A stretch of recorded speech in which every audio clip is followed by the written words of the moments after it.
नमस्कार शुभ संध्या मोर YouTube channel रे आपण मानकर स्वागत। आज मु नहीं आसी आपण मानक पई एक नुआ कहानी। कहानीटी हेउछि सफलता पई उद्यम लोड़ा। तो चलंतु कहानीटी को सुनिबा। गोटे राज्य रे जने राजा थिले। सेही राजा जनक थिले विचक्षण घोड़ा दौड़ारी। से घोड़ा छुटाइला बेले भुईर धूड़ी तड़े उड़ी आकाश रे एमिति भ्रम सृष्टि करथिला सते जेमिति आकाशरे सूर्य लुचि जाई दिन को राति कर देउथिले। ताकू कोनोसी घोड़ा दौड़ारी टपी जाई पारु नथिला। फलरे तांको मनरे अपार गर्व आसी जाइतिला। सेही अहंकारी राजांकर आ गोटे खराब गुण थिला।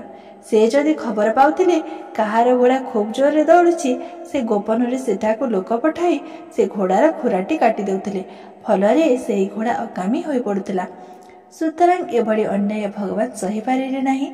दिनकर कथा सेही राजांकर सहित घोड़ा दौड़ प्रतियोगितार अवतीर्ण हेले जणे युवक जनक जेभली दुर्बल देखा जाउथिले ताठारु बड़ी तांकर घोड़ा। या देखि राजा भारी खुशी हे गले। भाबिले मो आगरे एकी घोड़ा जे दौड़िब। या भाबी प्रथमे राजा तांकर घोड़ा को प्रबल बेगरे छुटाई दे।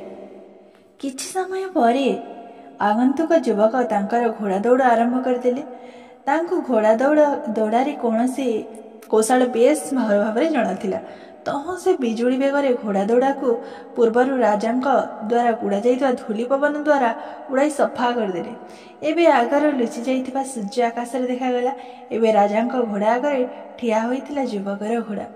यह देखि राजांकर मुह कला काठ पड़ीगला। आगंतुक युवक तं कहले, राजन आपण विफलतार कारण भी जानिले तो। आपण जदि निजर प्रथम स्थान बजाई रखा लगी अन्य घोड़ार खुरा न काटी बरं निज घोड़ार बेग बढ़ाइबा लगी चेष्टा करिथान्ते तेबे आज हारि नथान्ते। यह कही युवक जनक घोड़ा पिठिरे बसी बिजुली बेगरे चलीगले। शेषरे राजा निज भूल बुझी पारिले। लज्जित और अपमानित सही न पारि पहाड़ पर चढ़ी ता उपर डेई आत्महत्या कले। धन्यवाद।